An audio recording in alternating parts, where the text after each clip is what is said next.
कितने परिवारों में वर्गीकृत किया गया है?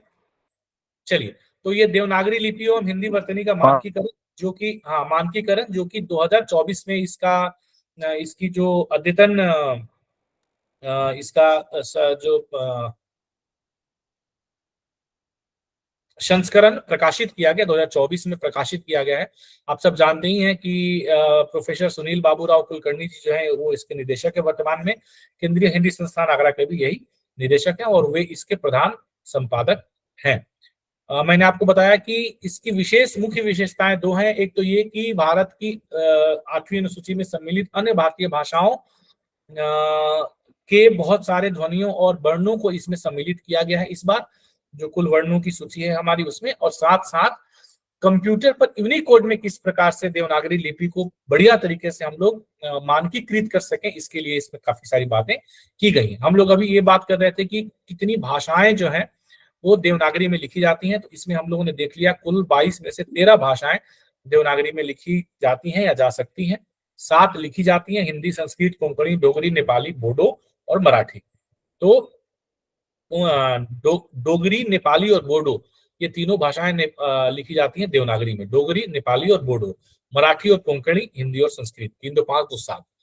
जो लिखी जा सकती हैं मैथिली, संथाली, गुजराती, काश्मीरी, सिंधी और उर्दू, मतलब इनके पास इसके अतिरिक्त भी लिपि है। और जो देवनागरी लिपि में नहीं लिखी जाती है, असमिया, उड़िया, कन्नड़, तमिल, तेलुगु, मलयालम, मणिपुरी, बांग्ला और पंजाबी। तो बांग्ला उड़िया हो गया, पंजाबी हो गया और मणिपुरी आपकी हो गई असमिया और मणिपुरी पूर्वोत्तर की भाषाएं हो गई। तो असमिया, मणिपुरी 2 पूर्वोत्तर की भाषाएं, 4 दक्षिण भारत की भाषाएं 6, और इसके अतिरिक्त बंगाली, उड़िया जो हमारे ईस्टर्न स्टेट्स की लैंग्वेजेस हो गई, तो ये हो गया 8, और इसके अतिरिक्त एक जो है वो आपका आ गया पंजाबी। ये मिला करके 9 हो गए। तो ये 9 जो है ये देवनागरी से इतर है और 13 देवनागरी वाले हैं। ठीक है, तो ये आपका एक हो गया। अब हम एक बार इस मानकीकरण को मोटे तौर पे देख लेते हैं।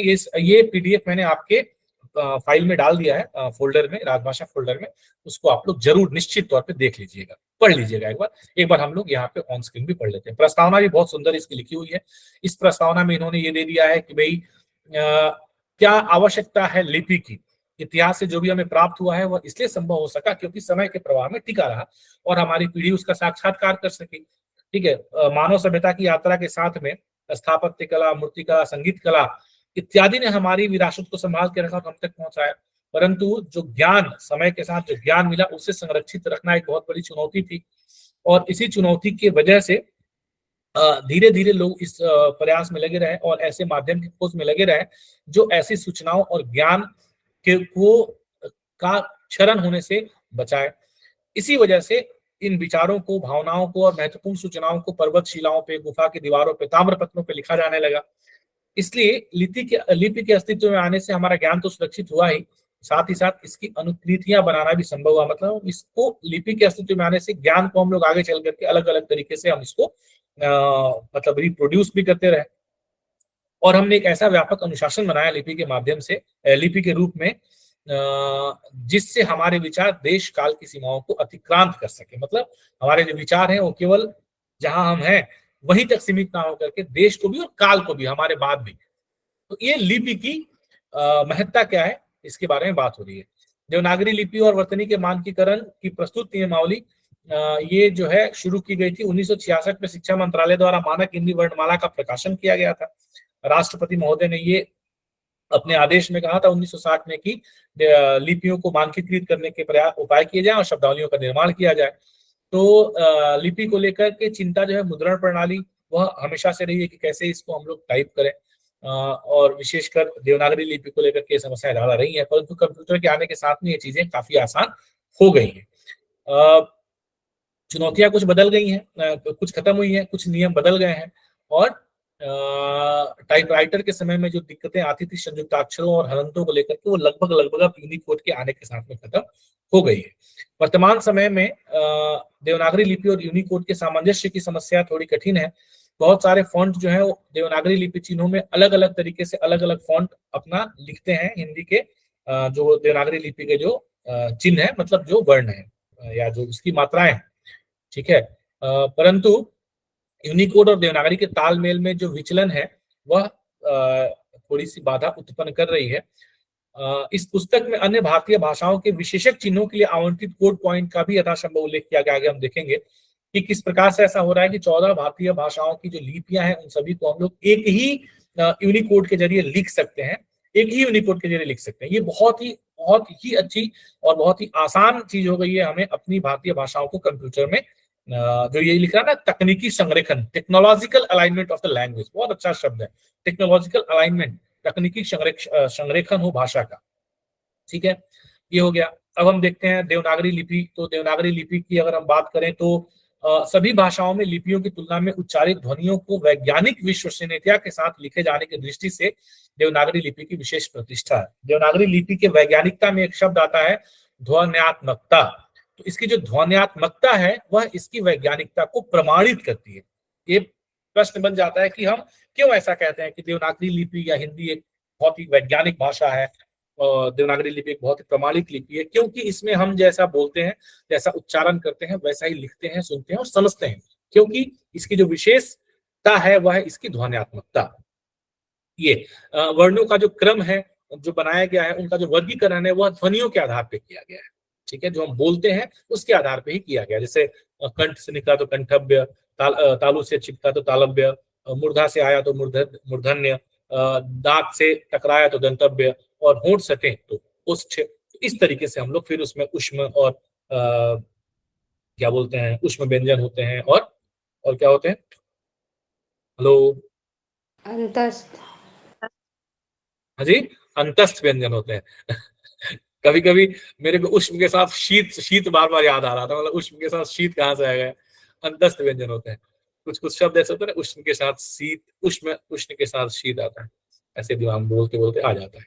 तो अंतस्थ व्यंजन होते हैं और उष्म व्यंजन होते हैं, और इस तरीके से संयुक्त व्यंजन होते हैं, और इस तरीके से सारी चीजें होती हैं। तो ये इसलिए जो देवनागरी लिपि है वो बहुत ही वैज्ञानिक भाषा है। ये जो ध्वन्यात्मकता है, ये जो ध्वनि तंत्र से सामंजस्य है भाषा का, यह दुनिया की किसी अन्य भाषा में इस तरह का जो सामंजस्य है वह दुर्लभ है, देखने को नहीं मिलता है। ठीक है, देवनागरी लिपि में पर्याप्त ध्वनि चिन्ह होने के कारण किसी भी उच्चरित ध्वनि को लिपिबद्ध करना आसान है। जो बोला उसको आप लोग उसी तरीके से लिपि में लिख सकते हैं। ऐसा नहीं है कि ऑनेस्ट बोला और हॉनेस्ट लिख दिया, यह देवनागरी लिपि में ऐसा करने की आवश्यकता नहीं है। ठीक है, लेकिन निरंतर विकासमान भाषा लिपि है, लगातार बढ़ रही है, नई नई चुनौतियां लेकर आती रहती है ना। जैसे आगे इसमें एक उदाहरण दिया है कि स्पोर्ट्स, जब हम हिंदी में यदि लिखना चाहें स्पोर्ट्स को, तो उसमें क्या होता है कि ट के ऊपर रेफ डाल के और फिर हलंत दे करके स लिखते हैं, तो ऐसी व्यवस्था हिंदी में नहीं है। तो उसको लिखने में कई बार तकलीफ, लिखने में या उच्चारण करने में कई बार तकलीफ आती है। तो भाषा और लिपि के विकास के साथ साथ में तकलीफें आती रहती हैं। तो ये है। अब लिपि जो है किस तरीके से विकास हुआ देवनागरी लिपि का, तो लिपियों का प्रयोग आरंभ से ही होता रहा है। पहले चित्रलिपि, पिक्टोग्राफ, भाव लिपि, आइडियोग्राफ, संकेत लिपि, लोगोग्राफ, ध्वन्यात्मक लिपि, फोनोग्राफिक, अक्षरिक लिपि, अल्फाबेटिक, ये सब लिपियों के प्रकार हैं जो अलग अलग तरीके से लिपियों के विकास क्रम में आए हैं, अलग अलग पड़ाव। प्रागैतिहासिक काल के शिलालेखों, भित्ति चित्रों को देखकर यह अनुमान करना सहज है कि मनुष्य में अपने भीतर संचित सूचनाओं और ज्ञान को लिखकर सुरक्षित करने की एक उत्कंठा रही है। किसी सतह पर अपने विचार लिखने या दर्ज करने के प्राचीनतम प्रमाण इंडोनेशिया के जावा द्वीप से प्राप्त हुए हैं। पहली बार इंडोनेशिया के जावा द्वीप पे सबसे पुरातनतम जो मिले हैं वो मिले हैं वहां पे, वहां एक सीप में इस तरीके से इसको लिखा गया है। भारत में उसके बाद प्राचीन में 36,000 से 15,000 वर्ष पुराना गुफा चित्र है। और भारत में जो है अगर देखेंगे तो मध्य प्रदेश के भीमबेटका के शैल आश्रय में शैल चित्र मिलते हैं। तो ये सब प्राचीन प्रतिलिपियों के उदाहरण है, और इस तरीके से हम देखें तो ये हमारा प्रयास रहा है। अब ब्राह्मी लिपि से देवनागरी लिपि का उद्गम हुआ है, ब्राह्मी लिपि, और फिर उसके बाद में इसे हम लोगों ने कुटिल लिपि में ये कन्वर्ट हुई, और फिर उसके बाद में ये देवनागरी लिपि बनी। तो सर्वाधिक स्वीकार्य ऐतिहासिक स्थापना के अनुसार आधुनिक लिपि की शुरुआत मेसोपोटामिया की क्यूनिफॉर्म लिपि से मानी जाती है। मेसोपोटामिया जैसे भारत में सिंधु घाटी और सिंधु घाटी की सभ्यता पनपी, तो उसी के कंटेम्प्रेरी अगर कहें तो एकदम कंटेम्प्रेरी है कि नहीं मुझे नहीं पता, लेकिन उसी के आसपास मेसोपोटामिया की सभ्यता भी उपजी थी, जन्मी थी। और ये दोनों ही सभ्यताएं काफी अग्रणी सभ्यताएं मानी जाती हैं, मानव सभ्यताएं मानी जाती हैं। तो वहां पे ये कीलाकार लिपि से आधुनिक जो लिपि है उसकी शुरुआत ऐसा माना जाता है। इसका व्यापार पहले व्यापारिक लेन देन के हिसाब के लिए किया जाता था। और भारत में सिंधु घाटी सभ्यता की लिपि का नाम आता है। और इस लिपि को हम लोग अभी तक पढ़ नहीं पाए हैं, लेकिन जो ये लिपियां हैं, इसका संबंध भी जो है अभी आधुनिक लिपियों से स्पष्ट नहीं हो पाया है। उसके बाद आबू गीदा प्रणाली जो लिपियों की बोलते हैं, जिसमें बृहत्तर ब्राह्मी लिपि परिवार से आता है। तो देवनागरी का उद्गम ब्राह्मी लिपि परिवार से हुआ, और इसमें व्यंजन वर्ण के साथ स्वर के संयोजन से एक स्वतंत्र इकाई बनती है। और इस तरह इन इकाइयों की एक श्रृंखला होती है देवनागरी लिपि की विशिष्टता है। जैसे क के साथ अ मिल के क, ख के साथ अ मिल के ख, और भ के साथ ई मिल के भी, तो एक स्वतंत्र इकाई बन जाती है। 500 ईसा पूर्व से लेकर 350 ईस्वी तक, मतलब लगभग 500, 350, 850 साल ब्राह्मी लिपि चली। और उसके बाद में जब गुप्त काल आया, जिसे हम लोग भारत के इतिहास में कला और साहित्य के दृष्टिकोण से भारतीय इतिहास का स्वर्ण काल कहा जाता है, उसी दौरान भारत में अगर हम कहें तो भारतीय साहित्य में भी, अगर मैं गलत नहीं हूं तो उसी दौरान आपका मेरे ख्याल से भक्ति काल भी चल रहा था। तो ये इस हिसाब से अगर देखा जाए तो गुप्त काल को कला और साहित्य के हिसाब से इसके उत्कर्ष का स्वर्ण काल समझा जाता है। और इसी समय जो ब्राह्मी लिपि थी उसकी दो शैली, एक उत्तरी शैली से विकसित लिपि को गुप्त शासकों ने गुप्त लिपि कहा, और उसी गुप्त लिपि से कुटिल लिपि का विकास हुआ, जिसका प्रभाव काल 6वीं से लेकर के 8वीं शताब्दी तक, मतलब 600 से 800 ईस्वी तक रहा। और उसके बाद में देवनागरी लिपि का धीरे धीरे विकास कुटिल लिपि से हुआ। तो 9वीं शताब्दी से अद्य पर्यंत देवनागरी निरंतर परिष्कृत संशोधित होती है। तो मतलब आप देखें तो ब्राह्मी लिपि से शुरुआत हुई, और उससे पहले ये जो बात कही जा रही है अबूगिदा प्रणाली, जो लिपियों की अबूगिदा प्रणाली है, जो जिसमें ये ब्राह्मी लिपि परिवार आता है। तो अगर हम इसको याद करें तो अबूगिदा प्रणाली, ये ब्राह्मी लिपि परिवार आ गया। फिर उसके बाद में आपकी जो है गुप्त लिपि आ गई, गुप्त लिपि से कुटिल लिपि आई, कुटिल लिपि से देवनागरी है। तो ये इस तरीके से देवनागरी के विकास का क्रम हो गया आपका, ये आप समझ गए। 500 ईसा पूर्व से में लगभग देवनागरी की ब्राह्मी लिपि की शुरुआत हुई, और 850 साल देवनागरी लिपि चली। फिर 600 से 800 के बीच में आपका गुप्त लिपि चला, और उसके बाद कुटिल लिपि चली, और फिर अंततः देवनागरी लिपि आ गई। विश्व में लैटिन, चीनी और अरबी के बाद, ये 3 लिपियों के बाद सबसे ज्यादा व्यवहार की जाने वाली लिपि देवनागरी है। लैटिन, चीनी और अरबी, ठीक है। तो देवनागरी का विकास उन सभी भाषाओं के विकास से जुड़ा हुआ है जो देवनागरी में व्यक्त की जाती है। अभी मैंने 13 भाषाओं के नाम आपको बता दिए जो देवनागरी में लिखी जाती है। अभी बहुत सारी भाषाएं इन लाइन है जो देवनागरी लिपि में आने वाले भविष्य में लिखी जाएंगी। जैसे कन्नड़, जो एक दक्षिण भारतीय भाषा है, उसी भी देवनागरी लिपि में लिपिबद्ध करने का और इसी लिपि में उसको प्रयोग किया जाए, इस तरह के निरंतर प्रयास जो नागरी प्रचारणी सभा वर्तमान में कार्य कर रही है उसके द्वारा किए जा रहे हैं। तो इस तरीके से आप देखेंगे तो बहुत सारे ऐसे वर्ण थे जिनको कि हटा दिया गया, क ख, अब ये इस तरीके से नहीं लिखे जाते हैं। क ख झ, पहले मैं तो झ अभी भी ऐसे ही लिखता हूँ, मुझे झ ऐसे ही लिखने की आदत है। बाकी ये सब तो नहीं। तो ये बहुत सारे जो है संयुक्ताक्षर थे या अलग अलग तरीके से लिखने की प्रचलित जो विधियां थी उनको हटा दिया गया। कंप्यूटर और देवनागरी लिपि का तालमेल। कंप्यूटर के लिए एक व्यवहार्य भाषा के रूप में हिंदी को लाने की दिशा में आवश्यक शर्त है कि इसकी लिपि एक स्पष्ट व्यवस्था पर आधारित। यूनिकोड में उपलब्ध देवनागरी अभी भी कई उलझनों से भरी हुई है। इसमें अलग अलग फॉन्ट अपनी अपनी शैली में अक्षरों और संयुक्ताक्षरों को डिजाइन कर रहे हैं। अलग अलग फॉन्ट का मतलब क्या है? अभी जो सबसे प्रचलित फॉन्ट यूनिकोड में जो हम यूज करते हैं, एक तो मंगल फॉन्ट यूज करते हैं, एक एरियल यूनिकोड यूज करते हैं।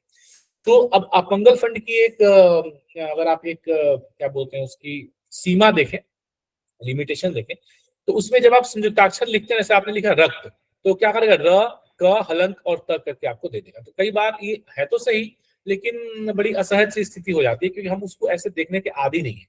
एरियल यूनिकोड जो विकसित किया गया उसमें इस तरह की दुविधा जो है उसे खत्म कर दी गई है। तो एरियल यूनिकोड एक बहुत ही अच्छा फॉन्ट है यूनिकोड लिखने के लिए। मंगल से भी अच्छा फॉन्ट मुझे ऐसा लगता है, ये मेरा व्यक्तिगत अपना अनुभव है, मुझे लगता है कि मंगल से भी अच्छा फॉन्ट जो है वो एरियल यूनिकोड फॉन्ट है। लेकिन इस तरीके से अलग अलग फॉन्ट यूनिकोड में भी अलग अलग तरीके से संयुक्ताक्षरों को डिजाइन कर रहे हैं, जो ये बात यहाँ पे कही गई है। जो यूनिकोड में हिंदी को आवंटित कोड है वह कहां से कहां तक है, उसकी रेंज क्या है? U+0900 से लेकर के U+097F, U+0900 से लेकर के U+097 तक, इतने ही जो 128 कोड पॉइंट है ये केवल मिले हुए हैं यूनिकोड को, हिंदी को, मतलब हिंदी भाषा को मिले हुए हैं। और अब जो अभी जानकारी उपलब्ध है उसके अनुसार अभी तक अब और कोई भी अतिरिक्त कोड पॉइंट हिंदी के लिए आरक्षित नहीं है, मतलब हमें सारे काम इन 128 कोड पॉइंट नहीं चलाने पड़ेंगे।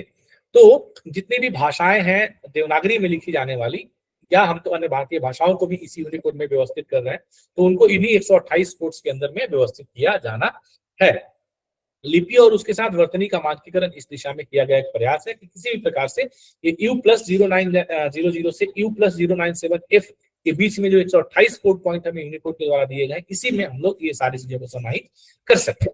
और यह एक चूंकि हम लोग हिंदी को, देवनागरी लिपि में लिखी हिंदी को विश्व स्तर की भाषा बनाना चाहते हैं, तो इसीलिए यह एक विश्वसनीय तकनीकी भाषा विकल्प बन सके, इस तरीके से इसके मानकीकरण की प्रयास किए गए हैं।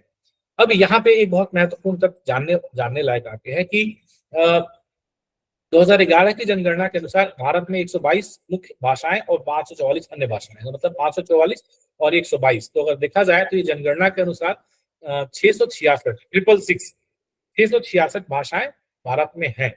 लेकिन अगर भाषाओं और बोलियों सभी को यदि सम्मिलित कर दिया जाए तो भारत में लगभग 1200 से ज्यादा भाषाएं और बोलियां प्रचलित है, 1200 से ज्यादा, जिसमें कि बहुत सारी जो है वो खत्म होने की कगार पर भी है। लेकिन डॉक्यूमेंटेड 2011 की जनगणना के अनुसार 666, याद रखिएगा 666 है। अब इन सभी भाषाओं को, बोलियों इत्यादि को 4 अलग अलग भाषा परिवारों में बांटा गया है। ये 4 अलग अलग भाषा परिवार कौन कौन से हैं? एक तो भारोपीय, जिसको कि हम लोग भारतीय आर्य भाषा परिवार बोलते हैं, इसमें ज्यादातर भाषाएं इसमें सम्मिलित है। दक्षिण भारतीय जो भाषाएं हैं इसमें जो है द्रविड़ भाषा परिवार में सम्मिलित है। और संथाली भाषा जो है वो एशियाटिक परिवार में सम्मिलित है।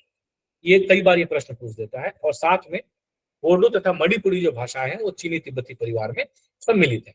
तो इस तरीके से ये अलग अलग 4 भाषा परिवार है और इसमें ये भाषाएं इस तरीके से सम्मिलित की गई है। तो हमें याद क्या रखना है? संथाली एशियाटिक परिवार में आ जाता है, चीनी तिब्बती परिवार में आ जाता है बोडो और मणिपुरी, और बाकी जो है 4 भाषाएं जो दक्षिण भारत के द्रविड़ परिवार में आती है और बाकी भाषाएं आपकी भारतीय आर्य भाषा परिवार में आ जाती हैं। ये हम लोगों ने सूची देख ली। अब जो मैं आप लोगों को बता रहा था, जिसको लेकर के हमने पढ़ना शुरू किया और बहुत अच्छा हमने एक अच्छी चीज देख ली, मुझे लगता है कि आप लोग भी इस बात से सहमत होंगे कि अच्छी रिवीजन भी बोल सकते हैं और अद्यतन, चूंकि ये अभी 2024 में आया है, तो ये एक अच्छा ही जो रह गया था पीछे हमारे सेशन के दौरान, देवनागरी लिपि का मानकीकरण और केंद्रीय हिंदी निदेशालय को बस हम टच करके निकल गए थे, तो इसको हम लोग आज यहाँ पे देख ले रहे हैं। अब जो मानकीकरण है वो किस प्रकार से अब किया गया है, थोड़े बदलाव लाए गए इस मानकीकरण में, जिसमें स्वरों की संख्या तो ठीक है 11 स्वरों की संख्या है, मानक स्वरों की संख्या, और 2 जो है अनुस्वार एवं विसर्ग ये हो जाते हैं आपके री, लिरी तथा लिरी। संस्कृत में प्रयोग किए जाने वाले देवनागरी में है, लेकिन हिंदी भाषा में इनको स्थान नहीं दिया गया क्योंकि इनका अब हिंदी भाषा में इतना प्रयोग नहीं होता है। ठीक है, तो ये 11 आपके वर्ण हो गए, अ आ इ ये औ तक हो गए, और अंग अह दो इनको क्या बोलते हैं? अयोगवाह। ये 2 अयोगवाह वर्ण, तो ये तो कुल मिलाकर के 13, ये आपके 13 हो गए।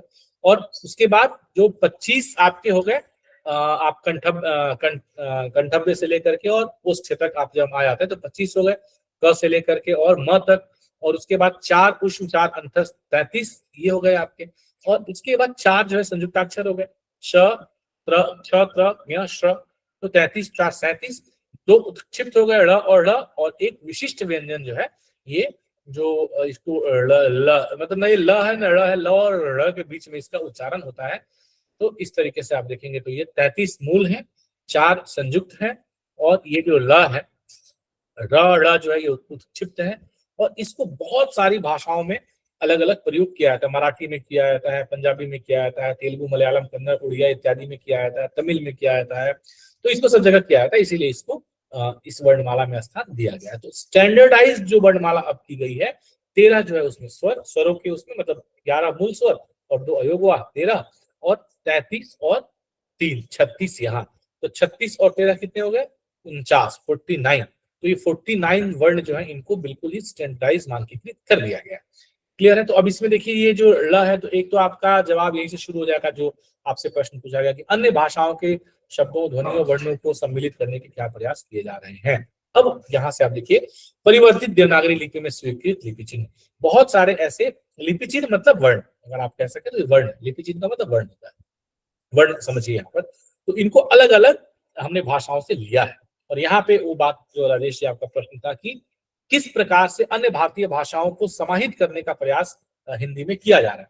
तो बहुत सारे जो वर्ण मात्राएं हैं अन्य भारतीय भाषाओं से अब देवनागरी लिपि में मानकीकृत किए जा रहे हैं प्रयोग के लिए, जिसमें जैसे हर्ष ए ओ, क्योंकि हम अगर अपने स्वर वर्णमाला में देखें तो उसमें ए होता है, ए होता है, ओ होता है, ओ होता है।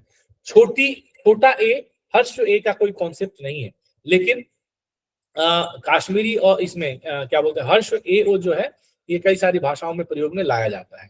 ठीक है, तो इसलिए हर्ष ए और इसको ऐसे लिखा जाएगा, ए नहीं है ये ए है, उसके ऊपर जो एकले है वो थोड़ा ऐसा घुमा करके, और वैसे ही हर्ष ओ, तो हम ओ पूरा और आधा ओ, तो ओ और ओ अलग है, तो ओ और ओ के बीच में नहीं, ओ और ओ के बीच में नहीं, ये ओ से छोटा है, ओ से छोटा, क्योंकि हर्ष ओ है, तो हर्ष ए हर्ष ओ, दो ये हो गया, ये आपको ले लिया गया। फिर काश्मीरी से आप देखेंगे लिया गया, इस तरीके से जो है मात्रा लगाई जाती है, ये हर्ष है ना।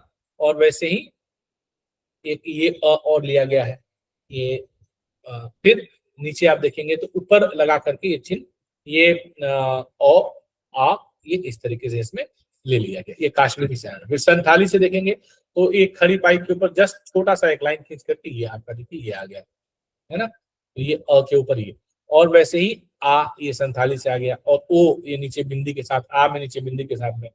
फिर आप देखेंगे तो इसकी मात्रा इसको वर्ण ये है, मात्रा ये है।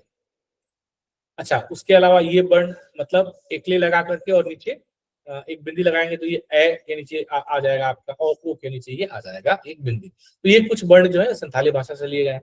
व्यंजनों में देखेंगे स्वर वर्ण, व्यंजनों में ऐसे ही काश्मीरी चवल से च स ज, सिंधी से ग ज ड ब नीचे लाइन वाला, और बांग्ला से य नीचे बिंदी वाला, असमिया बांग्ला दोनों में।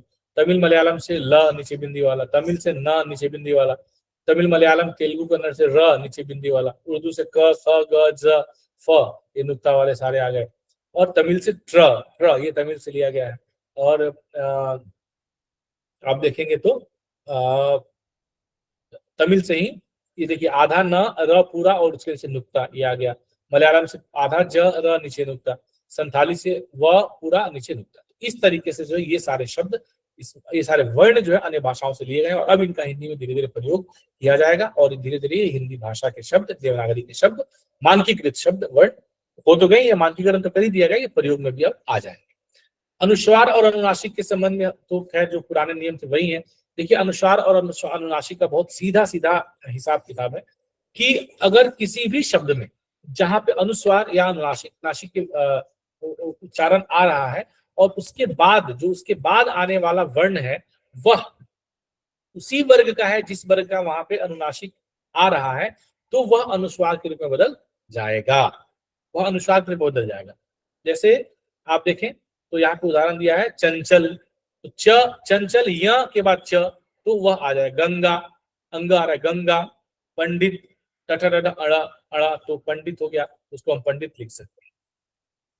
कई बार ऐसा होता है जैसे जो अनुनासिक है, अनुनासिक और अनुस्वार में क्या अंतर है, अनुस्वार मतलब जो हम बिंदी लगाते हैं, अनुनासिक मतलब तो चंद्र बिंदु लगाते हैं। तो कई बार अनुनासिक जो है, चंद्र बिंदु जो है, उसका प्रयोग हिंदी में देशज और तद्भव शब्दों में ही किया जाता है, केवल देशज में और तद्भव शब्दों में। तो बहुत सारे ऐसे शब्द जो हम लिखते हैं जिनमें मात्राएं लगी होती है, मतलब मात्रा है, और मात्रा में मतलब स्थान लाघव की वजह से, सब जगह नहीं होने की वजह से चंद्र बिंदु देना संभव नहीं है, तो वहां पे बिंदी लगाया जाता है। जैसे उदाहरण के रूप में क्यों, क्यों में कायदे से चंद्र बिंदु लगना चाहिए, लेकिन अब चूंकि क्यों में ओ की मात्रा लगी हुई है तो चंद्र बिंदु लगाएंगे तो बड़ी असहज सी स्थिति होगी, बड़ा खराब सा दिखेगा, इसलिए वहां पे बिंदी लगा दी जाती है स्थान लाघव की वजह से। ये शब्द इसमें दिया हुआ है, खींचना ऐसे ही इसका एक उदाहरण है। लेकिन बाकी आंख, माँ, सांस, यहाँ वहां हंसना, तो इसमें आपको चंद्र बिंदु ही लगाना है, चंद्र बिंदु का प्रयोग जारी रहेगा। हिंदी में अकारांत, आकारांत, इकारांत, ईकारांत, उकारांत, ऊकारांत स्त्रीलिंग शब्दों के बहुवचन रूपों में चंद्र बिंदु का ही प्रयोग होता है। जैसे लड़कियां, लताएं, चींटियां, नदियां, है ना, महिलाएं। तो यहाँ पे आप महिलाएं, इसके ऊपर आप बिंदी लगा करके नहीं छोड़ सकते। ऋतुएं, वस्तुएं, वधुएं, रीतियां। तो आकारांत, इकारांत, ईकारांत, उकारांत, उकारांत स्त्रीलिंग शब्द के जब बहुवचन बनाए जाएंगे तो उसके अंत में आपको चंद्र बिंदु ही लगाना है। ठीक है। अनुनासिक में और अनुस्वार में अंतर क्या है कि अनुस्वार केवल नासिका से निकलता है, जबकि अनुनासिक नासिका और मुंह से, दोनों से ही उसमें श्वास निकलती है। तो चंद्र बिंदु जब बोलेंगे आंख, तो उसमें नाक से भी निकलेगा और मुंह से भी निकलेगा हवा। और अगर हम केवल कंस, तो उसमें केवल नाक से निकलेगा। ये इन दोनों के बीच में मुख्य रूप से ध्वनियात्मक, ध्वनि स्तर पे अंतर है। विसर्ग हल चिन्ह के बारे में यहाँ पे आगे दिया हुआ है। और आगत वर्ण में जैसे एक ये इसको बोलते हैं, अवग्रह, सो अहम, अर्धचंद्र, अवग्रह बोलते हैं, सॉरी, इसको अवग्रह बोलते हैं ये शब्द को, मतलब ये वर्ण को। और अर्धचंद्र डॉक्टर हो गया, है ना। तो ये सब हो जाता है। तो फिर हिंदी अंकों का रूप, ये आपने देखा हुआ है। अंकों के रूप को आप लोग निश्चित तौर पे मतलब ध्यान में रखेंगे कि अंकों का रूप कैसे लिखा जाता है। तो आप में से कोई बताए जिन्होंने देखा होगा कि 28 कैसे लिखते हैं? 28 कैसे लिखते हैं? 28 और था ई सो, और था को ई असो।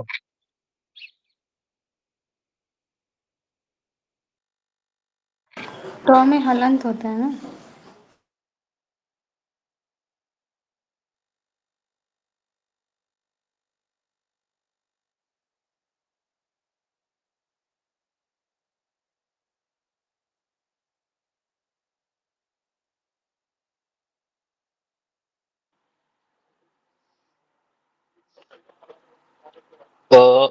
ट में हलन, ठ पर आक मात्रा, बड़ी ई और से।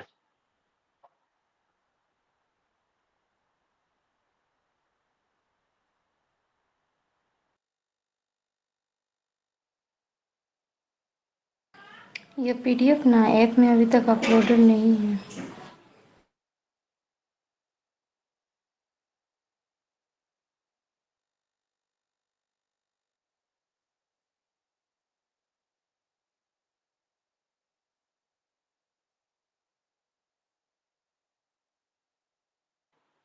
एग्जाम में 6 आया था, 6 उसमें बहुत सारे लोग गलती कर दिए थे। 6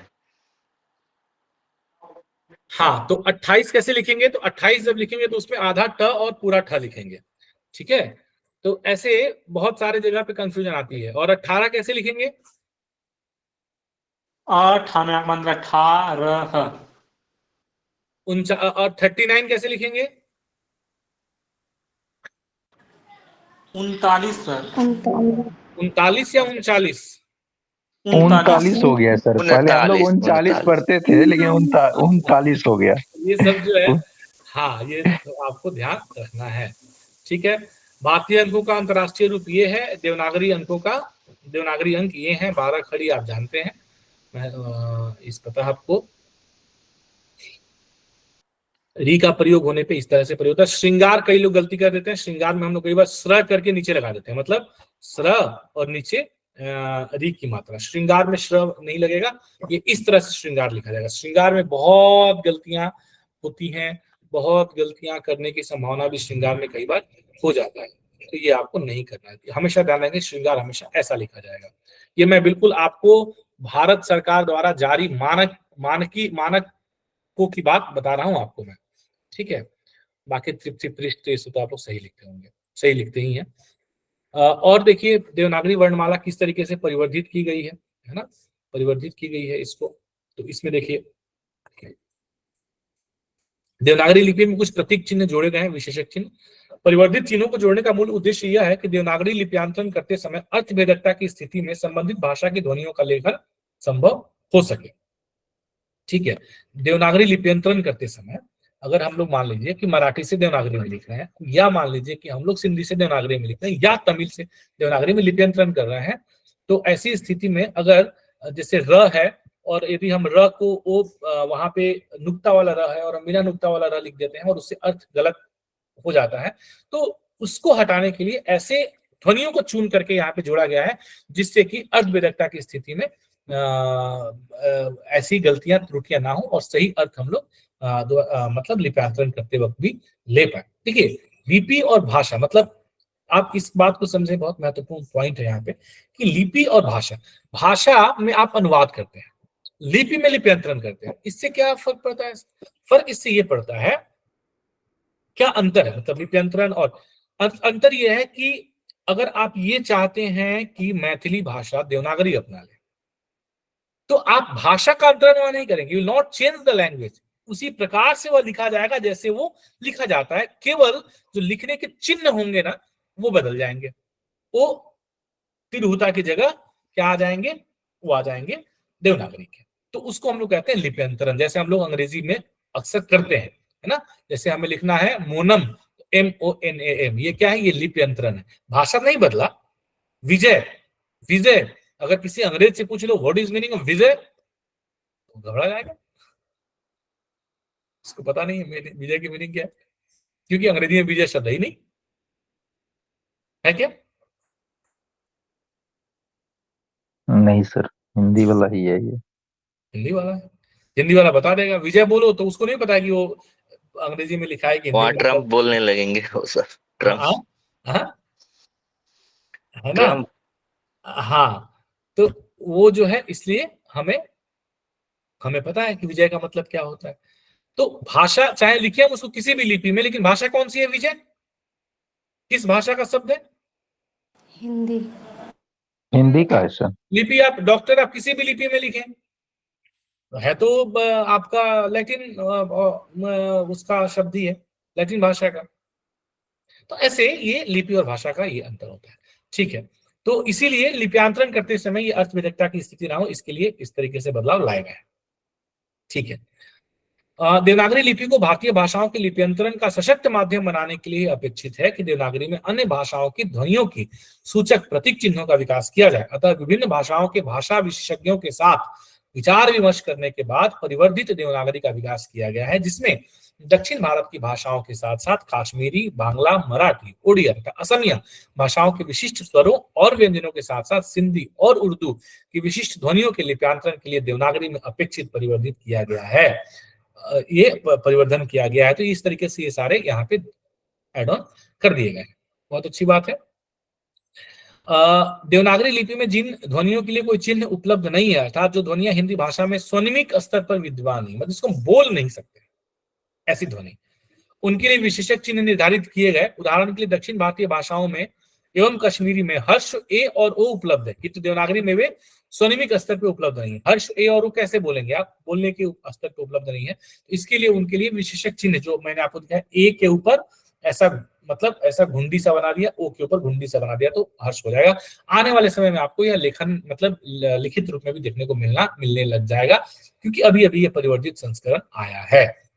अनेक भारतीय भाषाओं की वर्णमाला देवनागरी वर्णमाला के समान है, परंतु भाषा विशेष में कुछ वर्णों का उच्चारण सामान्य हिंदी के उच्चारण से भिन्न है। यही भाषाओं के ध्वन्यात्मक व्यतिरेक का विषय है, मतलब फोनेटिक कॉन्ट्रास्ट, मतलब कि जो वर्णमाला बाकी भारतीय भाषाओं की है वो देवनागरी की तरह दिखते हैं, लेकिन जो उच्चारण है वह हिंदी के उच्चारण से अलग है। दिखता तो उसी तरह है, लगता है लिखा तो वही, लेकिन उसका उच्चारण अलग करते हैं। इसी को हम क्या बोलते हैं, फोनेटिक कॉन्ट्रास्ट, यानी कि ध्वन्यात्मक व्यतिरेक बोलते हैं कि दिखते एक तरह है लेकिन बोला अलग अलग तरीके से जाता है।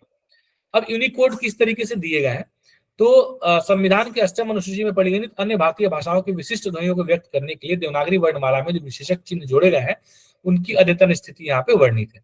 अब हर्ष और ए ओ के लिए ये क्या क्या यूनिकोड दिया गया, ये पूरा यहाँ पे इसको बताया हुआ है, लेकिन अभी संथाली वाले इन जो ये ध्वनियां हैं इनके लिए यूनिकोड पूंजी आवंटित नहीं की गई है। वैसे व्यंजन के लिए आप देखेंगे तो जो 128 कोड हमें दिए गए हैं 0+900 से लेकर के और 0+978 तक, तो उसके बीच में इस तरीके से अलग भाषाओं के लिए यूनिकोड इस तरीके से दिया गया है। और ये कारण है, आप देखिए कि हम इन सभी लिपियों को हिंदी में बढ़िया तरीके से हिंदी मतलब देवनागरी लिपि के कुंजी पटल से इन सभी लिपियों को हम लिख सकते हैं, ठीक है।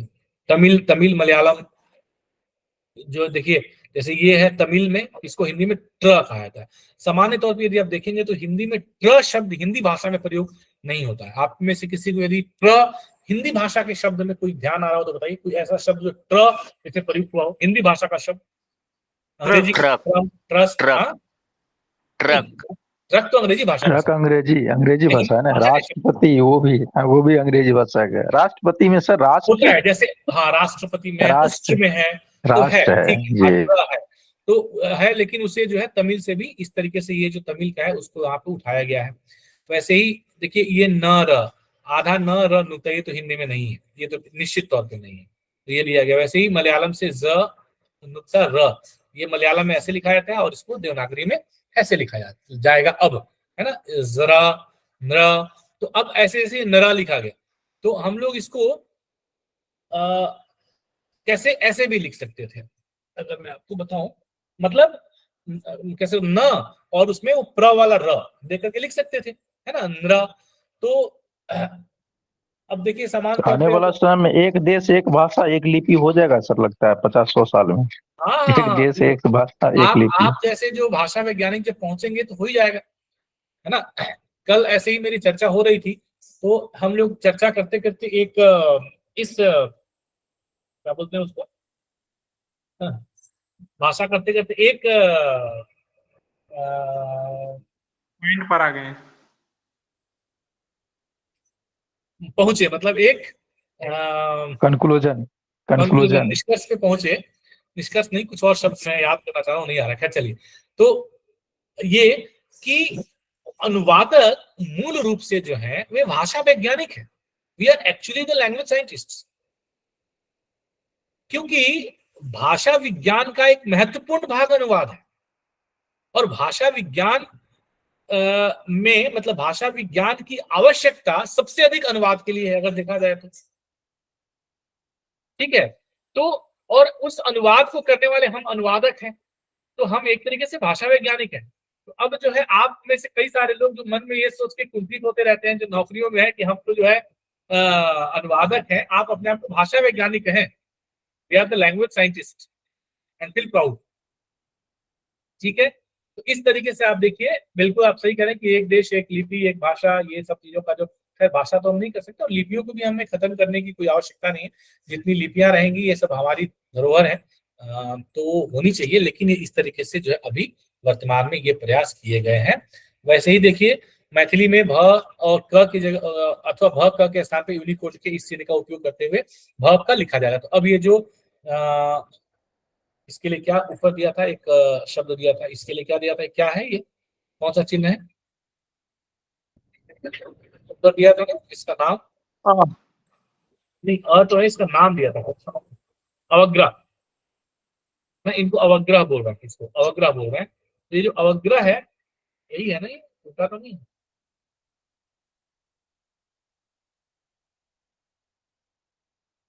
हाँ, नहीं तो वही है सर, वही अवग्रह है।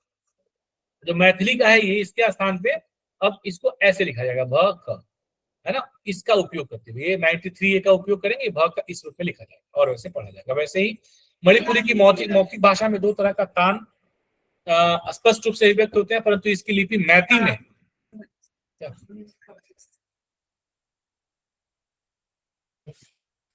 इसको ऊपर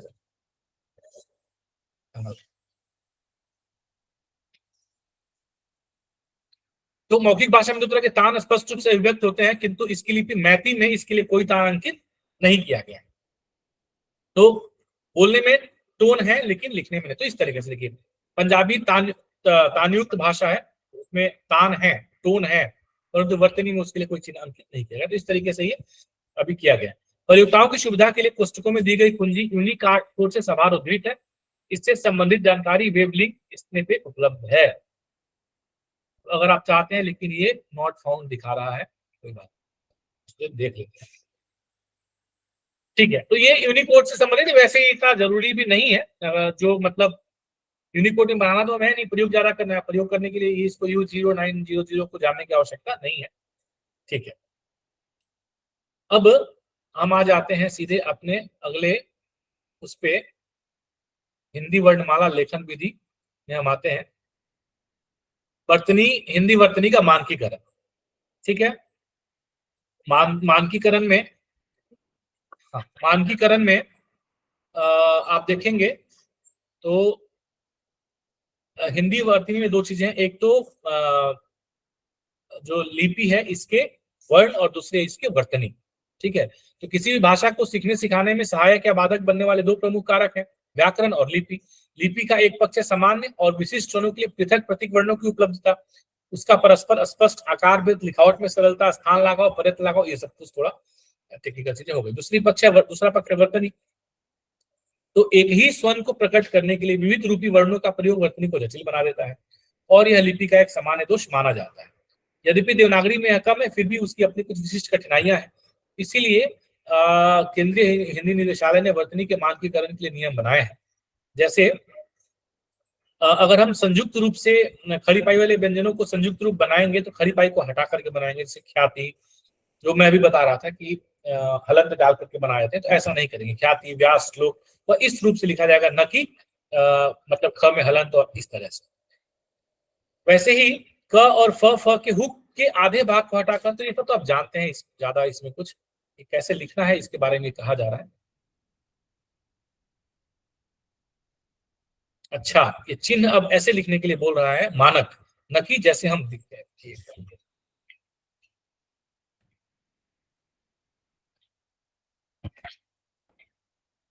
ब्रह्मा भी बदल गया सर। ब्रह्मा हाँ जी? ब्रह्मा जो हम लोग लिखते हैं उसका भी मानक रूप आ गया अलग। हाँ, तो ये जो चीजें मैं बुद्धा आपको का बता भी रहा आ हूँ, गया अलग। मानक है, और इसको जो है केंद्रीय हिंदी निदेशालय ने मानक माना है। इस तरीके से आप कहीं भी लिखते हैं तो ये गलत नहीं होगा। तो ये क्या बोलता है कि अगर अंत में खड़ी पाई है तो ऐसी स्थिति में आपको हलंत लगाने की बिल्कुल आवश्यकता नहीं है, आप उसका संयुक्ताक्षर बनाएंगे। परंतु क फ है तो हुक हटा करके क का हुक हटा दिया, फ का हुक हटा दिया। लेकिन वही यदि अंग, छ, ट, ठ, ड, ढ और ह है तो ह में तो अक्सर हम लोग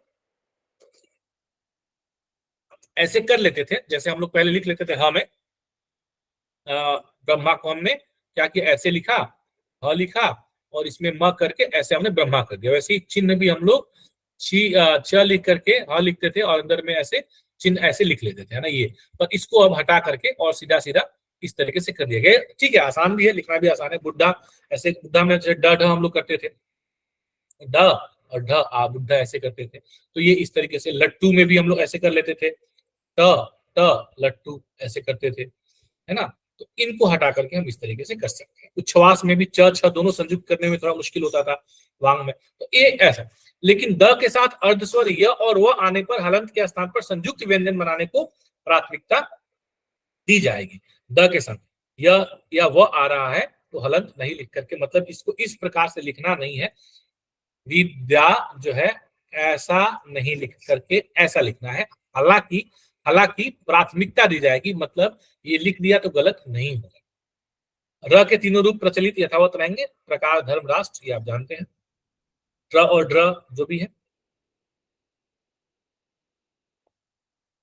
ये सब तो आपको पता है कैसे लगते हैं। र के रूप तो आप जानते हैं, जब पता है ना आपको कि प्र में, कर्म में, और क्या है, एक कौन सा है, प्रकर्म, और तीसरा कौन सा है, राष्ट्र। धर्म। सर वो ट्र जो नीचे लिखते हैं ना वो। हाँ, राष्ट्र, जो हम ट्र की बात करते हैं, इसके मध्य आपको अंतर पता है ना। प्र जब हम लिखते हैं तो इसमें प आधा होता है, र पूरा होता है, ध्यान दीजिएगा। और जब हम कर्म लिखते हैं तो इसमें र आधा होता है और क और म पूरा होता है। ये इसकी विशेषता, इसमें लगता प पूरा है, र आधा है, लेकिन होता प आधा, र पूरा। कर्म में र ही आधा होता है, और ट्र में देखेंगे ना तो यहाँ भी ट आधा होता है और र पूरा होता है। तो प्र और ट्र में क्या अंतर है, कोई अंतर नहीं है। अब चूंकि ट्र में ऐसे लगाने की सुविधा नहीं है तो ट्र के लिए इसको इस तरह से कर दिया गया, तो राष्ट्र को हम ऐसे लिखते हैं। ठीक है, ये हो गया। ड्र भी ऐसे ही होता है, ट और ड, ड्र भी ऐसे होता है, ड्रम, है ना। रॉबर्ट वाड्रा, तो इसमें दोनों ही मिल जाएंगे उदाहरण आपको।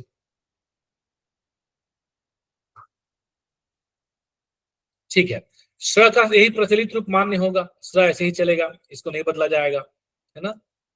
और श्रृंगार ऐसे बनेगा। तो ये श्रृंगार कैसे बन रहा है, श्रृंगार कैसे बन रहा है, ये बन रहा है,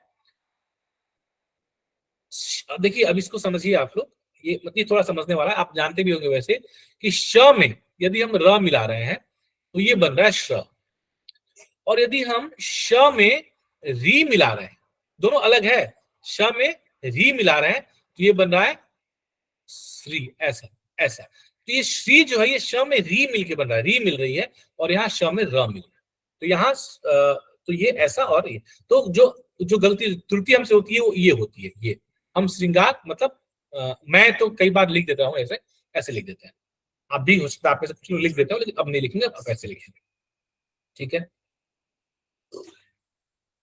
बाकी जो संयुक्ताक्षर है क्र प्र ब्र स्र ह्र वो बाकी जैसे पहले थे वैसे बनेंगे, ये बदला गया है। अब हल चिन्ह युक्त वर्ण बनने से संयुक्ताक्षर के साथ आने वाले हर्ष ई की मात्रा को शब्द युग्म के पूर्व लगाया जाएगा, ठीक है, शब्द युग्म के पूर्व लगाया जाएगा। जैसे चिट्ठियां में त हर्ष करके उसके पहले, चिन्हित में ह के पहले, बुद्धिमान में द के पहले, मतलब कई बार ऐसा होता है कि ये हर्ष है, ये आधा है, तो इसके ऊपर हम कैसे हर्ष ई की मात्रा लगाएं, तो ऐसा लगा सकते हैं। तो नॉर्मली हम लोग क्या करते थे, पहले हम लोग ये प्रयास करते थे जब हर्ष आता है, सॉरी हलंत आता था, जैसे हमने लिखा मान लो इस तरीके से चिट्ठी, चिट्ठी, तो अगर इसमें लगाना है, चिट्ठी में तो बड़ी होगी चिट्ठियां, तो हम ये करने का प्रयास करते थे कि नहीं हम ये ई जो है ना ठा पे डालेंगे, है ना, वैसे बुद्धिमान में हम यहाँ डालने का प्रयास करते थे, ऐसा सही नहीं है, इसमें द के ऊपर आप डाल सकते हैं, द के ऊपर डालेंगे, ये ह के ऊपर डालेंगे, मतलब अगर छोटी की मात्रा है तो आपको अर्धवर्ण के ऊपर भी उसको डालने में कोई समस्या अब इस मानकीकरण के बाद नहीं है, ठीक है।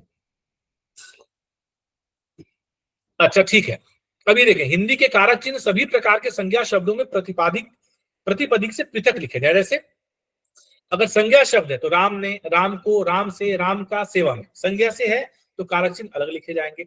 सर्वनाम शब्द है तो मिला करके लिखे जाएंगे, तूने, आपने, तुमसे, ये बहुत बार ये कंफ्यूजन आता है, यहाँ तो कोई कंफ्यूजन नहीं आती, संज्ञा में देयर इज नो कंफ्यूजन, हम अलग लिखते हैं निश्चित तौर पे।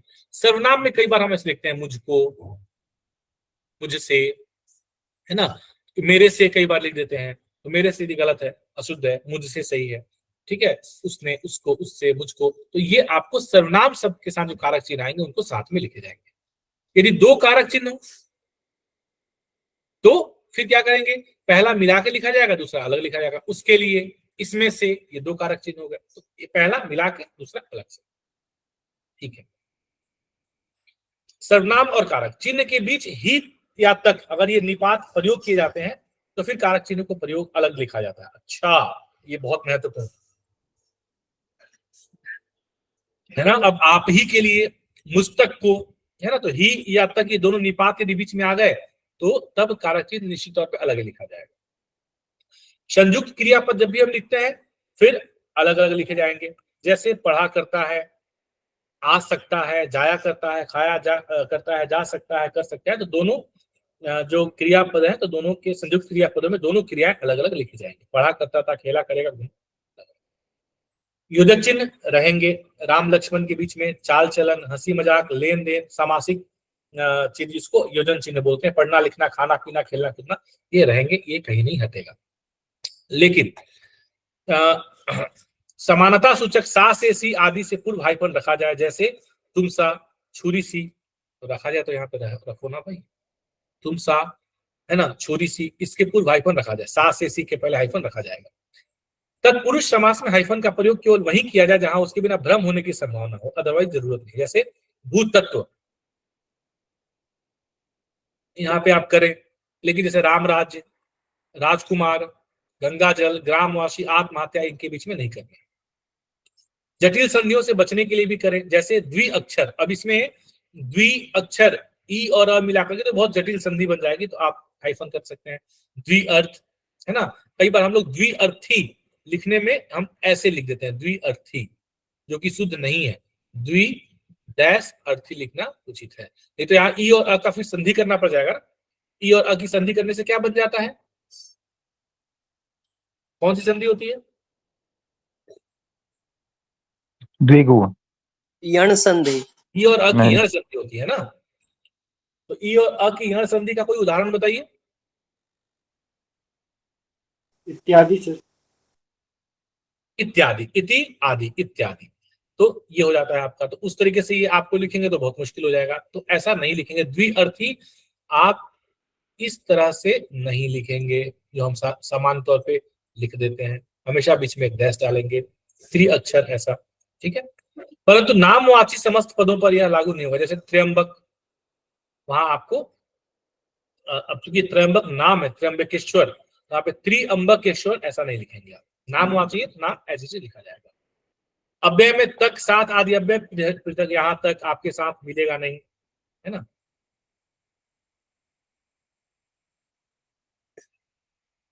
अव्ययों के बाद आने वाले जो कारक चिन्ह है वो भी पृथक लिखे जाएंगे, है ना। ये भी हो गया। श्री और जी भी पृथक लिखे जाएंगे। कई बार हम लोग जी साथ में जोड़ देते हैं, महात्मा जी, भगवान जी, है ना। लेकिन यदि वे नाम के ही हिस्सा होंगे, जैसे राम जी लाल या श्री राम, तब जोड़ के लिखेंगे। पर यदि हम लोग भगवान मतलब जैसे श्री राम, तो भगवान श्री राम है तो ऐसे लिखेंगे। लेकिन श्री श्री विजय, है ना, तो ये इसका नहीं है, अलग से है, तो हम इसको अलग लिखेंगे इस तरीके से। समस्त पदों में प्रति, मात्र तथा आदि ये अव्यय जोड़कर लिखें। ये सारे अव्यय अलग लिखने, आ ओ आ, ये पूरा। पर कौन कौन से अव्यय जोड़ के लिखना है? प्रति, मात्र, आदि। प्रतिदिन, प्रतिशत, मानव मात्र, निमित्त मात्र। तो ये भी बहुत गलती होती है हमसे, हम मानव मात्र को अलग अलग लिखते हैं। लिखते ही नहीं लिखते अलग अलग मानव मात्र को। हेलो जी सर। तो मानव मात्र को हमें अब एक करके लिखना है। और यथोचित तो ठीक है हम लिखते हैं, यथा समय कई बार अलग लिख देते हैं, यथा संभव अलग लिख देते हैं, नहीं करना है। निमित्त मात्र को भी हम अलग अलग लिख देते हैं, नहीं करना है, ठीक है। तो इससे साथ में लिखना है। अब जैसे 10 रुपये मात्र, तो मात्र 2 व्यक्ति, इसमें मात्र जो है पदबंध की रचना करने के लिए प्रयोग किया गया है, तो इसलिए मात्र को अलग से लिखा जाएगा। अनुसार अनुनासिक के बीच में अंतर हमने समझ लिया। अनुस्वार अनुनासिक के बीच में अंतर क्या है?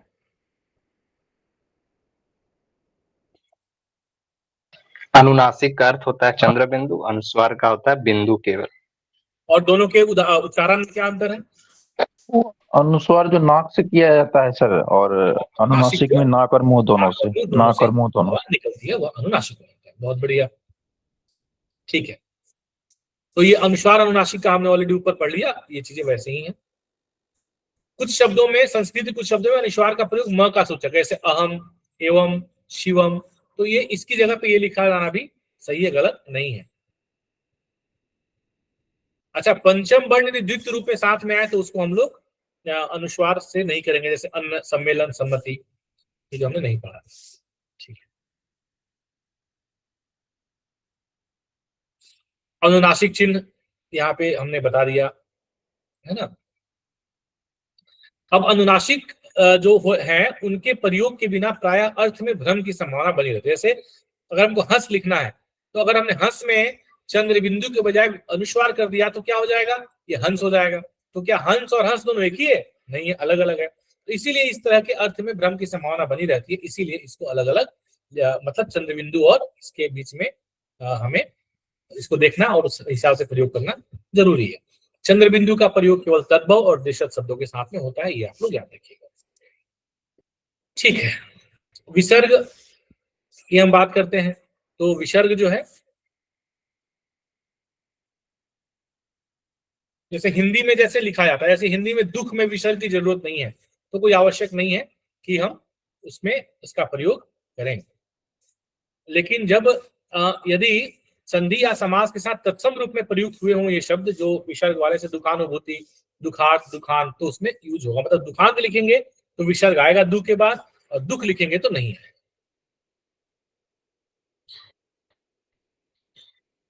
ठीक है।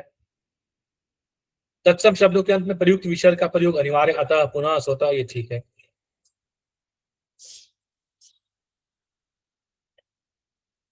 अब ये देखिए, ये बहुत महत्वपूर्ण है, ये आपको समझना है, और ये गलती हम लोग करते हैं सामान्य तौर पे। मैं खुद भी जो लिखता हूं तो मैं निस्वार्थ ऐसे ही लिखता हूं, निस्वार्थ।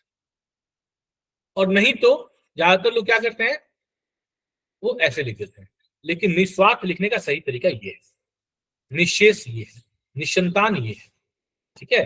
तो निसंतान तो ऐसे मैंने लिखे हुए मैं देखता हूँ ज्यादातर लिखा जाता है, लेकिन अधिकांशतः निसंतान लोग ऐसे लिख देते हैं, कुछ ज्यादा विद्वान है तो ऐसे लिख देते हैं। लेकिन आपको सबसे अच्छा विद्वान बनना है, मानकीकरण के हिसाब से आपको लिखना है ऐसे, निसंतान अब, निशेष ऐसे, निस्वार्थ ऐसे। ठीक है, तो स और श का जहां द्वित्व आए, ऐसी स्थिति में स और श जहां द्वित्व मतलब या तो स ही रिपीट हो या श ही रिपीट हो, तो ऐसी स्थिति में संधि युक्त रूप ही इसका ग्राह्य होगा। ठीक है, शेष स्थानों में अंतःकरण, अंतःपुर आदि शब्द विसर्ग के साथ लिखे जाएंगे। ठीक है, चलिए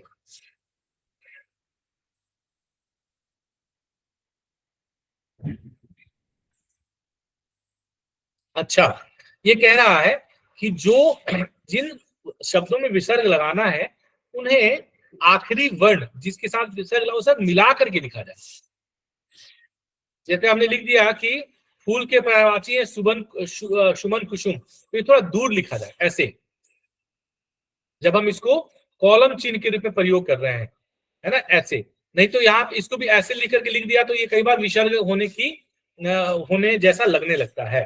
तो अगर इसे हम विराम चिन्ह के रूप में प्रयोग कर रहे हैं तो हमें इसको थोड़ा दूर रखना है, और यदि हम लोग विसर्ग के रूप में प्रयोग कर रहे हैं तो हमें बिल्कुल चिपका के लिखना है। हल हम जो हल चिन्ह होता है, हलन जिसको हम बोलते हैं, वह इस बात का द्योतक है कि वह वर्ण घटा है। तो छ, ट, ठ, ड, ढ, ह, ये ऐसे कुल मिलाकर के 6 वर्ण हैं जिनके साथ में संयुक्त अक्षर बनाने के लिए हलंत का प्रयोग किया जाएगा। कई बार संस्कृत लिखते वक्त हम लोग हिंदी शब्दों के अंत में ये हलंत लगाते हैं, मतलब उसमें लगता है, लेकिन हिंदी में इसकी आवश्यकता नहीं है। ठीक है, संस्कृत में हम ये मानते हैं जैसे महान लिखा तो न के अंत में अ नहीं है तो वो हलंत आ जाएगा, लेकिन इसके यहाँ इसकी आवश्यकता नहीं है। लेकिन जब हम इसको संधि विच्छेद दर्शाएंगे उसमें हम इसको लिखेंगे।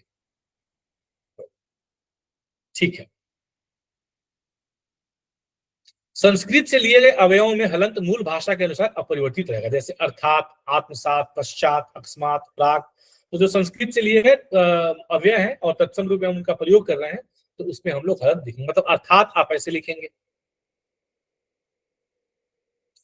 आत्मसात ऐसे लिखेंगे, पश्चात, अकस्मात और प्राक, ये सब आप इस प्रकार से लिखेंगे।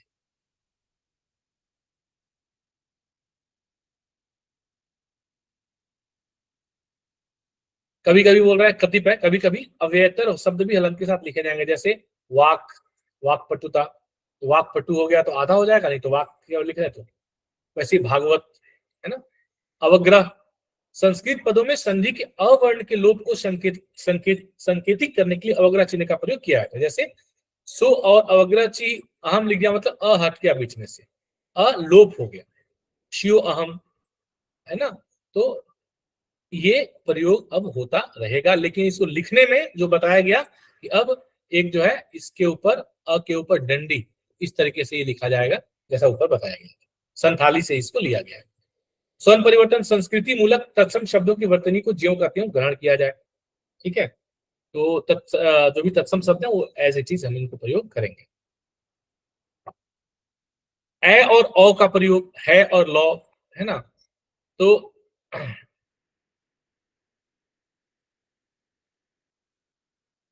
हाँ, य के पहले ए होने से उसका उच्चारण आई के रूप में होगा, और व के पहले औ होने से उसका उच्चारण औ के रूप में होगा। तो जैसे भैया, तो य से पहले होता है भैया, ई या, सैयद, तैयार, हौवा, औवा, हौवा, औ के रूप में प्रयोग हुआ, तो ये तो स्वनिम व्यवस्था के हिसाब से दिया है। और जैसे अय्यर, नैयर, रामैया, ये जो कुल नाम है इनको मूल भाषा के अनुरूप लिखा जाए। अव्वल, कवाल, कवाली, इन्हें लेखन में यथावत रखा जाए। कर जो प्रत्यय, कृदंत प्रत्यय कर होता है उसको क्रिया से मिलाकर लिखा जाएगा, अलग अलग नहीं लिखा जाएगा। रोकर साथ में, चलकर साथ में, खाकर साथ में, खा, खाना, खाकर, ऐसे अलग से नहीं लिखेंगे, खाकर ही हो जाएगा। चल कर, ये सही है, ये गलत है, चल कर, खाकर, है ना। ठीक है, कर कर के संयोग से करके, और करा कर के संयोग से करा के बनेगा। मतलब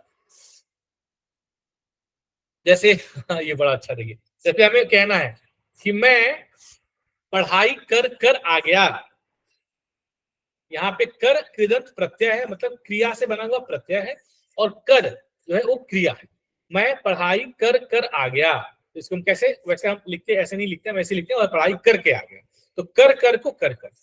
वह काम करा कर लौटा, वह काम करा कर लौटा, ये आपके एसएससी पेपर वन के दृष्टिकोण से बहुत महत्वपूर्ण है, जहां आपको इस तरह के बहुत माइन्यूट मतलब वर्तनी और मानकीकरण संबंधी अशुद्धि पकड़ने के लिए दे देंगे वाक्यों में या वाक्यांशों में, तो ये दिक्कत करेगा। तो करा कर, वह काम करा कर लौटा, नहीं वह काम करा के लौटा, ये इस तरीके से, ठीक है। वाला प्रत्यय, आने वाला, बोलने वाला, इसको अलग रखा जाएगा। मैं घर जाने वाला हूं, एक में नहीं रहेगा, जाने वाला अलग अलग रखा जाएगा, ठीक है। लेकिन संज्ञा और विशेषण के योजक प्रत्यय के रूप में अगर ये आ रहा है योजक प्रत्यय के रूप में, तो ऐसी स्थिति में क्रिया में यदि आ रहा है करने वाला, आने वाला, बोलने वाला, तो अलग अलग, लेकिन संज्ञा और विशेषण के साथ में यदि आ रहा है घर वाला, टोपी वाला, दिल वाला, दूध वाला, तो एक साथ में, मतलब दूध वाला को आप अलग अलग नहीं लिखेंगे, दूध वाला को आपको कैसे लिखना रहेगा, एक साथ लिखना रहेगा, दिल वाला एक साथ, घर वाला तो ऐसे, ठीक है। जब यह प्रत्यय के रूप में आएगा तभी मिलाकर लिखा जाएगा। अगर प्रत्यय के रूप में नहीं आ रहा है और केवल वैसे ही आ रहा है एक अव्यय के रूप में, तो फिर अलग से लिखा जाएगा। जैसे यह वाला, मुझे यह वाला चश्मा चाहिए, ठीक है। पहले वाला घर ज्यादा सुंदर था, मुझे अच्छी वाली साड़ी निकाल के दो, मुझे लाल वाला शर्ट पसंद है ना, कल वाली बात याद है ना तुम्हें। ऐसी स्थिति में ये सब अलग अलग लिखे जाएंगे। तो जब प्रत्यय के रूप में आएगा योजक प्रत्यय के रूप में, तो मिला के लिखा जाएगा, और यदि वह अलग से केवल अव्यय के रूप में आएगा तो अलग अलग लिखा जाएगा, ठीक है। लंबे बालों वाली लड़की, दाढ़ी वाला आदमी, इसमें भी अलग से लिखा जाएगा, ठीक है। गांव वाला ग्रामीण और गांव वाला मकान, तो अब गांव वाला मकान में क्या हो रहा है, ये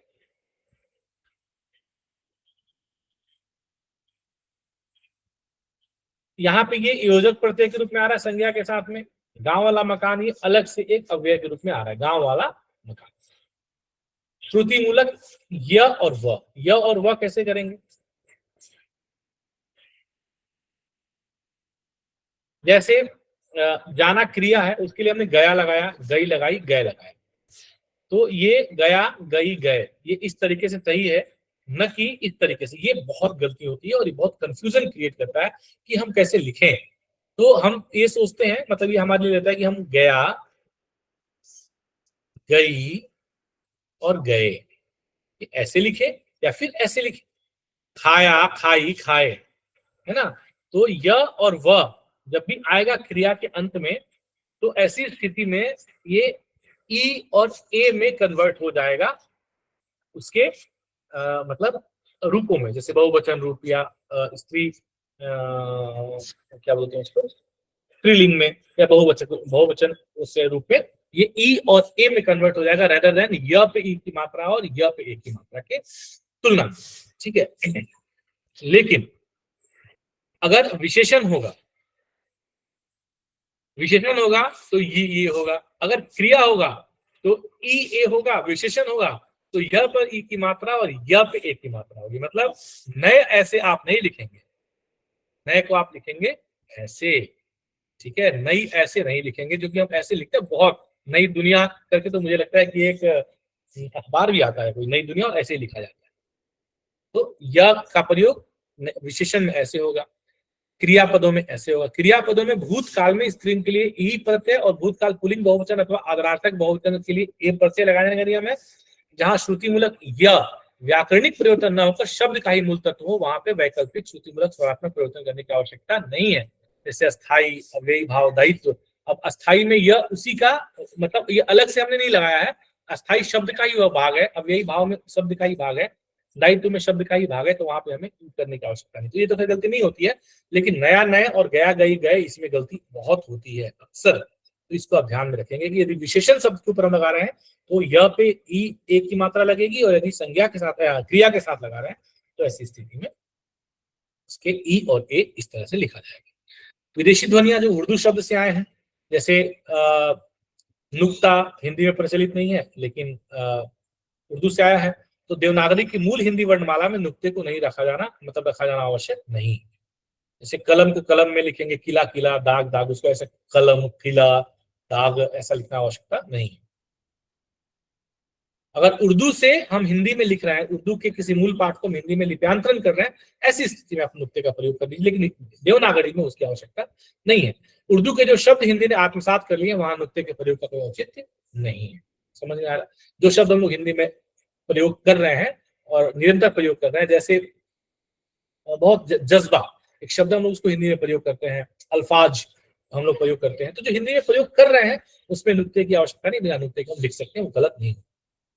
वैसे अंग्रेजी शब्द में अर्थ विपरीत जिसको हम बोलते हैं औ के लिए ये जो आता है ना ऊपर तो उसका शुद्ध रूप का हिंदी में प्रयोग अभिष्ट होने पे आ की मात्रा के ऊपर अर्धचंद्र का प्रयोग किया जाएगा। कॉलेज हॉल मॉल तो हम करते ही है, ठीक है। शिरोरेखा चलेगी, है ना। और जो भी फुल स्टॉप को छोड़कर हिंदी में शेष विराम आदि चिन्ह वही ग्रहण कर लिए गए हैं जो अंग्रेजी में प्रचलित है। तो कॉमा सेमी कॉलन सब वही है, केवल फुल स्टॉप जो है हम लोग हमारा अपना ये जो है विराम चिन्ह वो ये, ठीक है। बाकी सब हिंदी अंग्रेजी वाले हम लोगों ने प्रयोग में हमने ले लिया है।